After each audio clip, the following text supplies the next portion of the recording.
Welcome to the Nonprofit Digital Success Podcast. I'm your host, David, and in this episode, I'm talking with my friend, Abby Wood.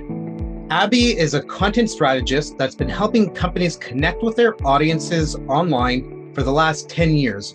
Founder of the Content Lab, Abby and her team have worked with over 300 organizations on their website content needs, providing everything from website text to monthly blogs and email marketing.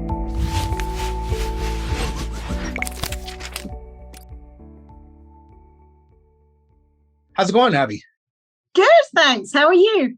I am great. I'm very excited to have you on the show today. We're talking about content and the importance of content.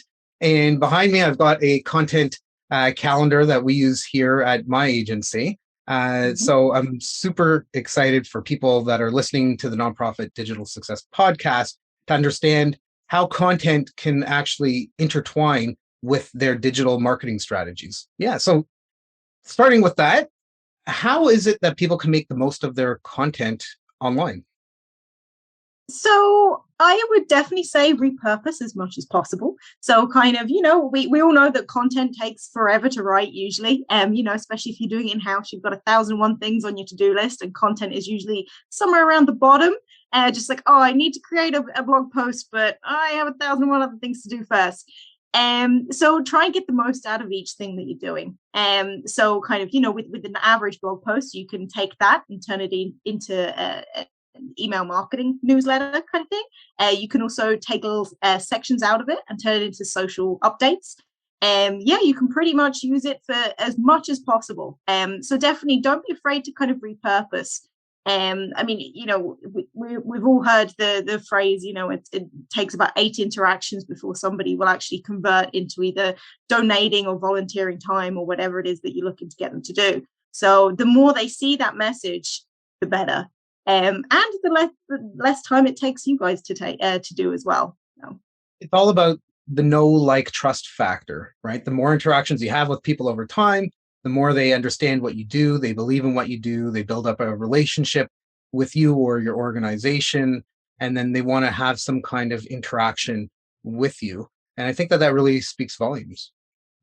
Absolutely, yeah. And kind of, the more people get to know you and know your organization, the easier it is to get them to convert. And I know converting just sounds like, buying or something like that. It's a weird term to use, but that's our ultimate goal. And kind of the more they see, the more they like you, the more they, get a good feel for why you do what you do and who you do it for, the easier it's going to be to convince them to either donate to you or kind of, become a board member or whatever it is you're looking to do. Yeah, it's really key that nonprofits think about how they're reaching out to the community and the people that they interact with, or maybe even just couch surfers that are there flipping through their phone in the Facebook feed or Twitter or TikTok or whatever it happens to be. But how they perceive you, how they perceive your organization, the messaging, that it's all on point, that it matches your mission and your goals and the vision of your organization, and over time. That might turn into donors. It might not. It might turn into people even being a brand ambassador, even if it's just as simple as sharing an article or liking. That will get you more eyes on it because the search and the social media algorithms will take advantage of that. And as you get more likes, it'll become more popular and it'll show it to more people. Absolutely. I think it's important to remember that as well. Kind of, not every piece of content that you're creating has to, bring in thousands upon thousands of revenue and donations and stuff. A lot of it is just kind of interaction and bringing that human element in. So kind of a big part for nonprofits is just providing that human connection, which there's a lot of nonprofits out there all struggling for attention from the same amount of people. So if you can somehow convey your unique story and connect with someone on a deeper level, a more emotional level, then they're much more likely to kind of be interested in what you're doing and really believe in your mission as much as you do. Do you have any tips for people that have published a blog or a news release or an article of some kind as to what they might want to think about in terms of breaking that into different pieces?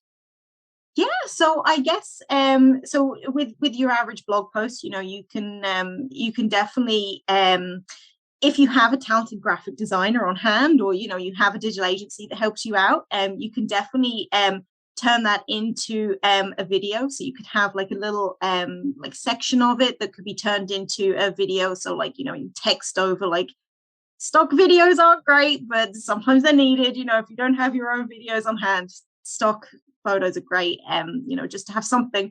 But you can do that. You can, as I said, kind of email marketing. You can send it out as an e-blast and be like, hey, check out our latest blog post. Infographics are huge. So especially if you're targeting people on social media, infographics stand out, especially if you have your own research or something like that. It's a great way of getting more brand awareness, because people will share stuff that's interesting, funny, which sometimes isn't suitable for nonprofits. It depends on the type of nonprofit you are.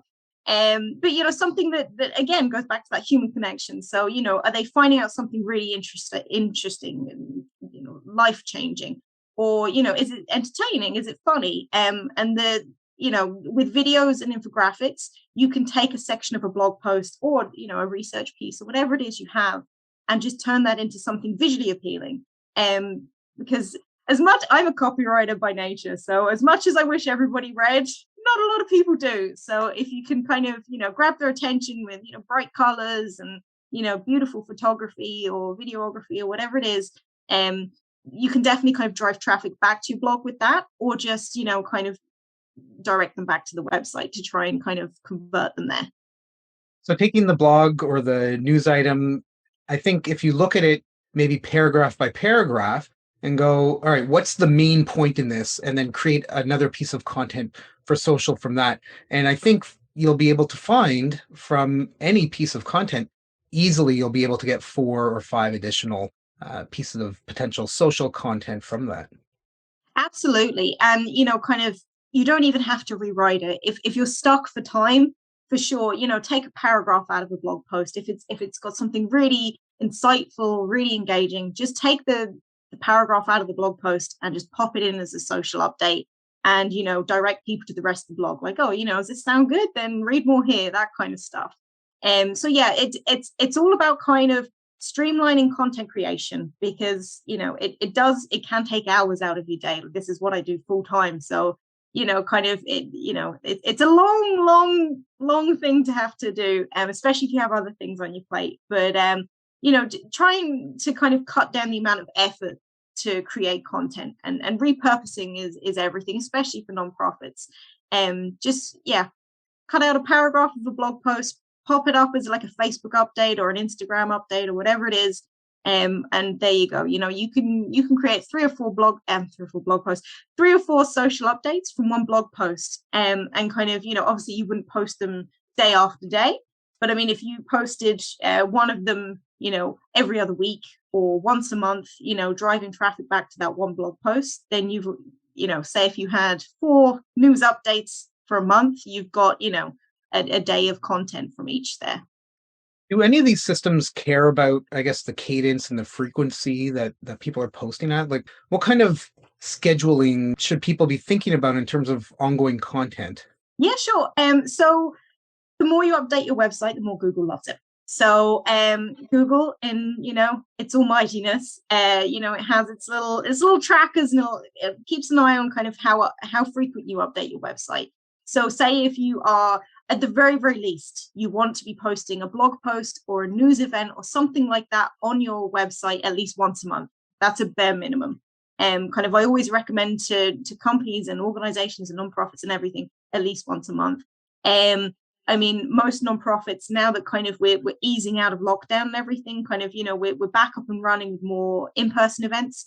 So, kind of 1 a week should be good. But Google absolutely loves it. And that will in turn help your ranking on Google. So kind of, the little SEO checklist that we all have of, we need to be doing this on our site, we need to be doing that. Even just like posting, this is what happened at this event, or this is an event that's upcoming, or this is new research that's been released, or anything like that, will count as an update in Google's eyes. So yeah, kind of once a week would be absolutely fantastic. If you can't manage that, once a month, bare minimum. In terms of social stuff, it really does depend on kind of the platform that you're on. So for instance, Instagram is more heavy use. So kind of, posts and feeds are constantly updated. If you post once a day on Instagram, it's more than likely going to get lost in the huge amount of, feed updates that people get. Same with kind of Instagram stories. You want to be doing that, at least once a day. It's a lot of effort to keep up with social media, not gonna lie. But yeah, so like Instagram, you're looking at a couple of times a day just to stay relevant.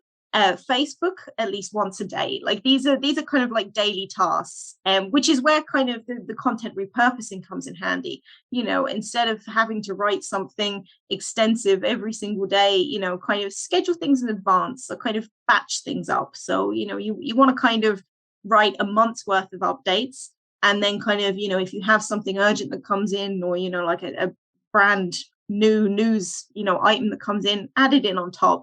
But yeah, that was a very long explanation, but yeah, at least once a day for most social media stuff. That's great. And in terms of the length of articles, I believe that at minimum you should be looking at like around 500 words, 600 words, that type of length. I had somebody on another podcast and they're like, no, it should be a minimum of 1,200 words. What's your take on that? I think it's all personal perception, to be honest with you. Like you read different things from Google updates and everything, and everyone's got a different opinion on it. Me personally, I don't do anything under 1,000 words for a blog post. And I mean that wouldn't be kind of your run of the mill event updates. So I mean, like an event update could be 500 words, kind of what was involved, where it happened, kind of what were the outcomes, that kind of thing. Whereas kind of if you're looking to do a blog post to rank on Google, on like a specific subject, you want at least 1,000. Your other guest that said 1,200, 100%, kind of Google loves anything between like 1,000 and 3,000 for the average blog post. Once you get over the 3,000 word threshold, you're kind of in long form content, which is more cornerstone pieces. And although they do rank very well on Google, they do take a long time to write. If writing isn't your forte, it can take days to kind of write like 10,000 words on one blog post. So yeah, I think kind of at least 1,000 words if you're looking to rank on Google for something. And if you're just kind of updating news and stuff, at least 500. That's great. That's great. And the longer the content, it'll be easier to find something to split into other social pieces and other engagement pieces that you might be able to leverage in your favor as a nonprofit. So let's talk about, I guess, the substance of the content. What can organizations do to connect with donors and volunteers, or potential donors and volunteers?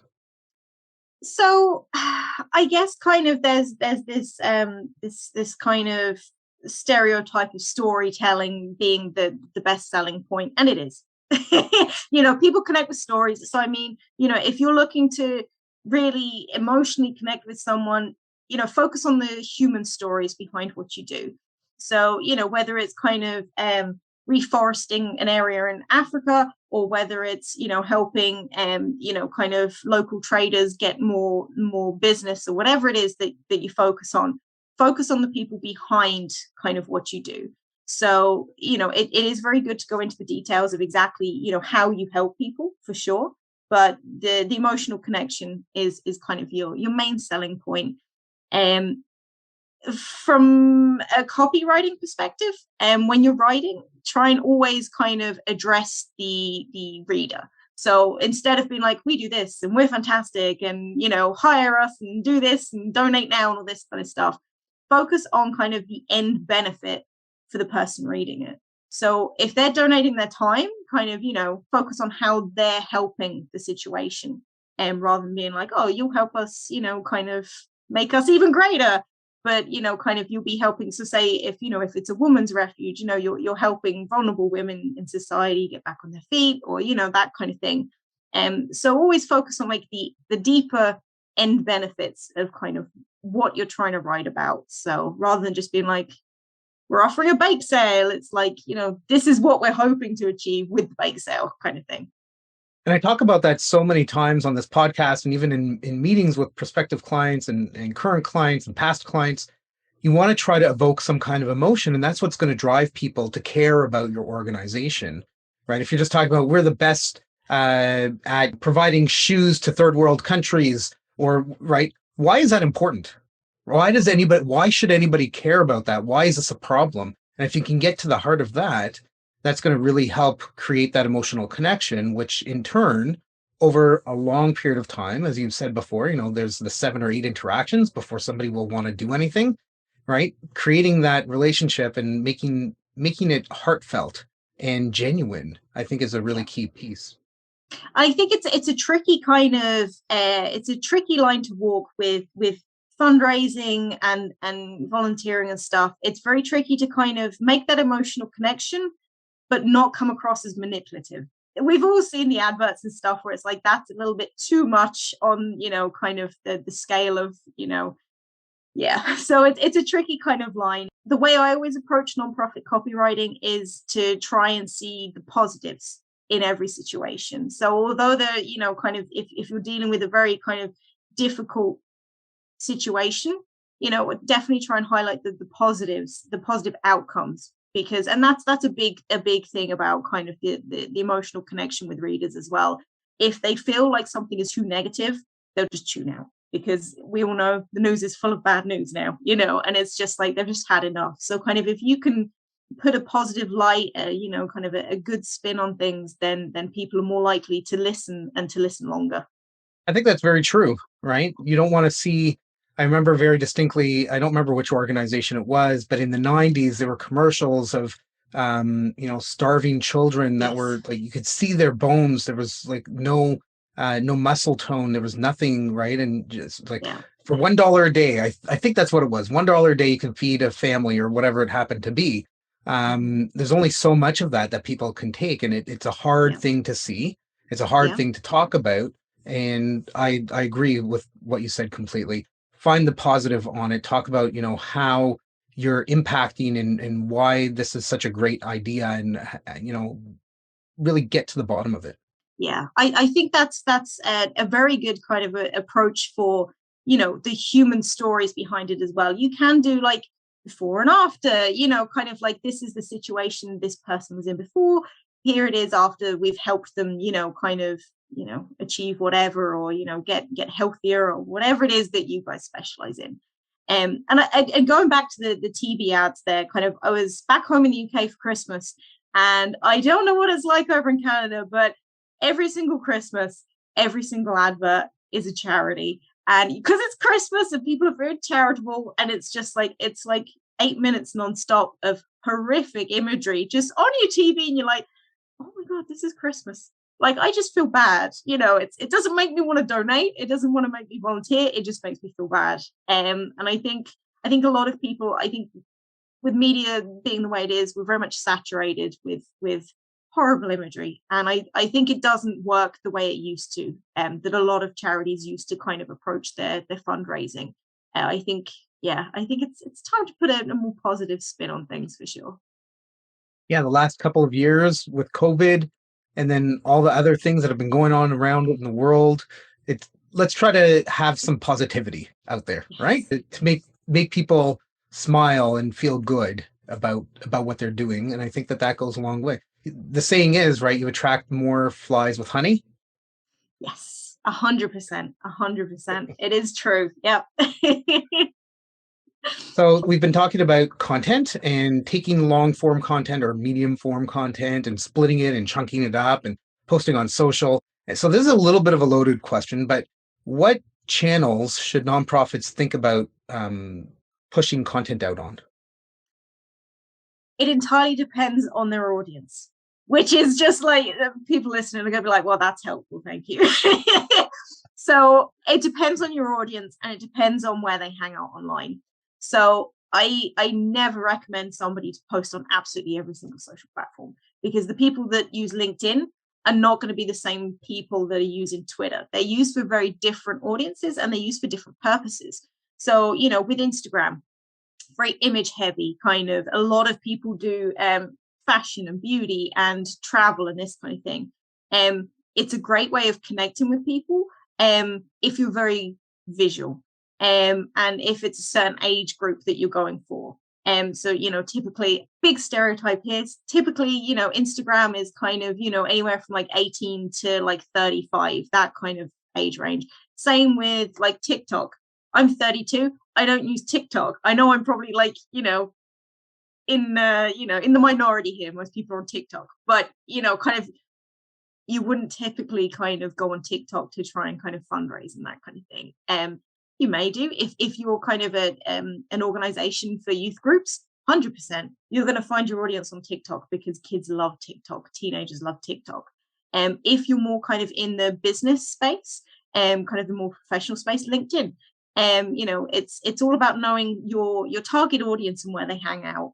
But yeah, it's kind of it depends on who you're helping. So that doesn't really help, anyone listening, but I think it does. I think it provides a little bit of clarity. It's important for organizations to know who their primary and secondary markets are, the demographics and the psychographics about what people care about that are connected in some way to their organization, and knowing, okay, well, this is where they spend their time.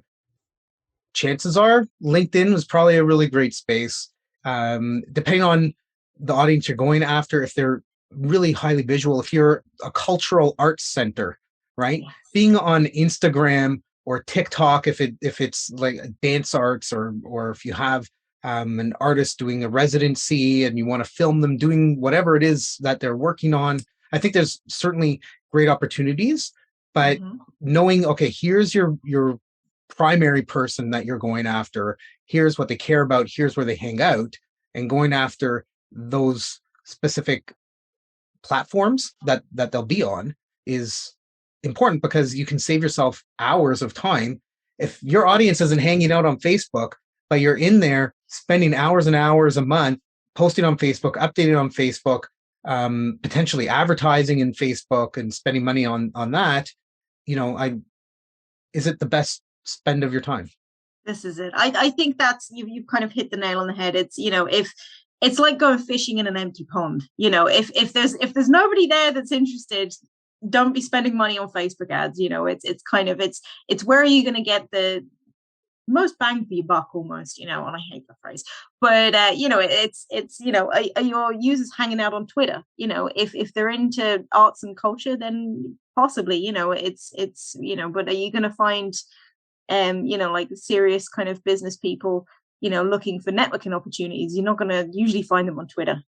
You might prove me wrong now, but it's just kind of, yeah, I wouldn't be kind of worried about updating like 6 profiles every single day. Focus on 1 or 2, and where you get the most interactions, and just, yeah, save your time for something else. And potentially connecting with an influencer that might have a care for your cause. I had earlier on another episode, we talked about influencer marketing.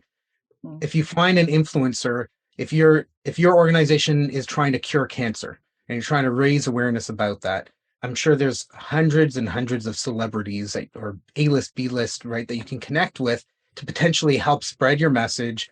They might want to be paid. Yes, no, I don't know. It doesn't really matter. But, for the sake of what we're talking about, if you go where their audience is and they care about curing brain cancer, let's say, if you can get them to mention you, that'll pay off in dividends. Absolutely. Influencer marketing is huge, especially with certain age groups as well. Kind of these certain influencers, they're called influencers for a reason. They have big sway with spending power and, kind of woman and man power and everything. It's like if an influencer says, hey, this is a great company to work with or a great product to buy or whatever it is, their followers will just follow them. That's exactly what it is. So yeah, and like you say, some of them are paid, some of them aren't. It's just how it works. But if you can find the right one with the right audience, you can achieve huge brand awareness. So yeah, definitely consider it. I think a lot of nonprofits do this, is they have their specialty, their niche, their niche, whatever, however you want to pronounce it, focus on 1 or 2 very kind of specific things, right? Whether it's geriatrics or childcare or whatever it happens to be. But in any given space, there's probably a couple hundred nonprofits globally that have similar goals, ambitions, etc. How can one organization differentiate themselves from another in the same kind of space? There's always something. There's always something that makes you unique. And sometimes that's very difficult to figure out. I'm not going to lie. But I know it's in a completely different kind of example. But for instance, we have a few clients here that are shoe shops, and I know this is completely kind of out the wheelhouse of nonprofits and stuff. But Okay. yeah, so we're based in Ireland. We're a very small island, and there are a certain number of people here that will buy shoes, and there are a certain number of shoe shops. Now we have, I'd say, 4 shoe shop clients at the moment. They all sell exactly the same brands. They all sell them for exactly the same price, and somehow you've got to figure out how to differentiate them. So kind of one of them is they've been a family business. The last 4 generations have run the shoe shop. So that is the differentiate for them. That's how you kind of position all of your marketing towards that family business. And it's a very personal service and stuff. And we have another one that is, it's all about kind of keeping up with the latest releases, and, kind of they give freebies away, with every order, that kind of thing. It's about figuring out exactly what makes you unique as a nonprofit. And I know kind of, like, oh, how many nonprofits do this thing? There is always something that makes you unique. And even if you don't think there is, ask some of your volunteers what makes you unique, kind of. It could literally be, that you have a family atmosphere of volunteers that, genuinely care about, what you're doing. It could be that you have, more volunteers, across the entire country, and that services the whole country, compared to if you just have like 3 or 4 local nonprofits that do exactly the same as you. And there are so many different differentiators. It's all about kind of just, figuring out exactly what it is, but there's always something. It could be the location. Maybe nobody else in your city, your state, your province, your territory, wherever you are, maybe nobody else is doing it. Maybe they're across on the other side of the country. Or maybe they're, 20-minute drive away and you live closer to the denser population. Yeah, 100%. Location is huge, kind of if it's all local people that are helping, they know, the people that are affected in your area. Kind of it's localities are a big kind of differentiator for sure. And I think a lot of what we've been talking about ultimately are pieces that could get pulled into a marketing strategy, a content marketing strategy. What does a good nonprofit content marketing strategy look like? I think it's a robust content strategy. It's not focused on solely one area. So, kind of like if you're looking for a content strategy for a nonprofit, you wouldn't just be blogging, kind of you'd be creating different touch points across different platforms for wherever your audience is hanging out. So as we said a couple of times already, you're looking at 7 to 8 different touch points. And the more platforms you're on, and I don't mean just like social media platforms, I mean, your website, Google and Facebook ads, if that's, what works for you, kind of email marketing, podcasts like this, kind of if there's anywhere where you can just kind of get in front of your audience in a number of different ways and just get your face out there, get your name out there, get your brand out there. It's definitely a better content strategy for sure. You don't want to put all of your eggs in one basket for sure. I think a lot of it also comes down to brand recognition, right? So letting people know who you are, what you do, and why they need to care about you. And I think that certainly helps a long way. And, really understanding and living and believing in your mission, vision, value statement. It sounds a little corny, but really like driving that message through all of your content and always relating that back to what it is that you do will help further your mission. Absolutely. Yeah. And I think kind of as long as you're bringing it into all of your messaging and kind of all of your touch points and everything, no matter where somebody meets your brand, whether it's online or in person at an event or, kind of on a podcast or on the local radio, whatever it is, they're going to know who you are, what you do and why you do it, which is, the biggest point that you could possibly hope to get across. Yeah. And I think, this conversation, we could probably talk for hours about, what makes really great content. and start brainstorming different kinds of content and that type of thing. But like I've picked up some really great tidbits from this, Abby. You're always so wonderful to chat with. Maybe we'll have you on another episode. And yeah, but during our pre-show, we were talking about something special that you kind of launched earlier this year. So why don't you tell us about what that is? Yeah, sure. So I came to realize that not everybody has the budget for a professional copywriter. And, writing website copy is incredibly difficult. There's no two ways around that. Kind of if you're not trained in it or have, a decade of experience, it can be tricky. So what I've done is I've created a pack, which is a few templates and a few guidelines on how to write your own website copy, basically. So this could be used for either a relaunch of an old website or a completely new website. But it has the home page, the about page, services page, kind of, like mission statements, that kind of thing. And it's all in one bundle. So you can buy the package and then go ahead and write your own website copy afterwards. That's amazing. How can anybody get that? So if you head over to contentgoodies.com, it is available for purchase online. And it is a set of Google Doc templates and then a set of PDF guidelines as well. And you can reuse it as much as you like. And it's all kind of editable, and you can brand it out to your own brand guidelines. Awesome. So that's contentgoodies.com. And if anybody wants to reach out to you and connect with you, what should they do? You can head over to my website, which is thecontentlab.ie. .ie because we're an island. Head over to there and fill in the contact form, or get my email address off there. And happy to chat and help whenever's needed. Thanks so much, Abby. I hope everybody that's been listening to this episode have been able to pick up some really great tips and tricks and insight. I think this was really great. And to everybody listening, if you want any of the links or resources that Abby talked about, just head over to wowdigital.com/podcast. Find this episode. We're going to have links and the transcription and all of that in the show notes page.